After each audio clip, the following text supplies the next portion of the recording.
చూడలేమమ్మ మీకైతే తమిళ చూస్తేనే అర్థమైంది మ్యాటర్ ఏంటిదో. మనమైతే రాయ్ బ్రదర్స్ గిల్డ్కి అయితే వెళ్ళినాం నిన్న అయితే.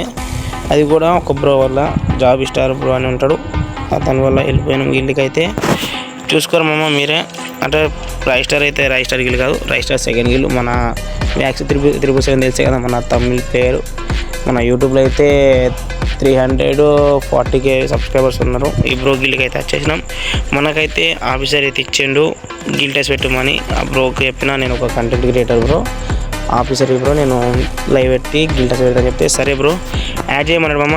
మీరు కూడా గిల్డ్కి రావాలనుకుంటే ఏం చేయద్దు మామ, ముందే అంటున్నా 1v2 అయినా డిఫీట్ చేయాలి, 1v4 అయినా ఒక 2 రౌండ్స్ అయినా కొట్టాలా, మీకు గిల్డ్కి అయితే తీసుకుంటా. ఇంకోటి ఏంటంటే మన ఇన్స్టా పేజ్కి అయితే ఫాలో చేసుకుని ఉండాలా. ఇన్స్టాలో కూడా అయితే నేను ఆఫ్లైన్ లింక్ కూడా ఇచ్చేస్తా, మళ్ళీ యూట్యూబ్లో కూడా సబ్స్క్రైబ్ చేసుకుని ఉండాలా. ఇది మామ ఈ వీడియో అయితే. ఇంకేంటిదంటే మన గిల్డ్కి వచ్చినప్పుడు కొన్ని టూల్స్ ఉంటాయి, నేమ్ చేంజ్ చేయాలా. ఇంకోటి ఏంటంటే డైలీ గ్లోరీ కూడా నింపాలా, కష్టం కాకుండా BLCS అయినా ఆడాలా మనకి గిల్డ్ మెంబర్స్తో. ఇంకోటి ఏంటంటే మామ నేమ్ అయితే కన్ఫర్మ్ చేంజ్ చేయాలా, ముందే చెప్తున్నా. డైలీ గేమ్ కన్ఫర్మ్ ఆడాలా, మళ్ళీ గిల్డ్ మెంబర్స్తో అందరితో ఫ్రెండ్లీగా ఉండాలా, ఓకేనా. ఏం ఇష్యూలు గొడవలు ఏం పెట్టుకోవద్దు, వేరే లైవ్లో ఆడుకోవచ్చు, అవి అన్ని రూల్స్ ఉన్నాయి. కానీ గిల్డ్ మెంబర్తో అయితే మంచిగా ఉండాలి, స్కోర్ అయితే మంచిగా నింపాలా, ఓకేనా.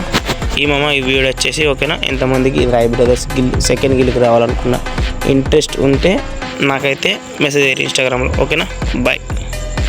ఇంకోటి ఏంటంటే మామ మన ఇన్స్టా పేజ్ ఐడి వచ్చేసి మామ లియో గేమింగ్ FF. ఇంకోటి ఏంటంటే యూట్యూబ్ ఛానల్ నేమ్ కూడా అంతే, లియో గేమింగ్ FF మామ, ఓకేనా.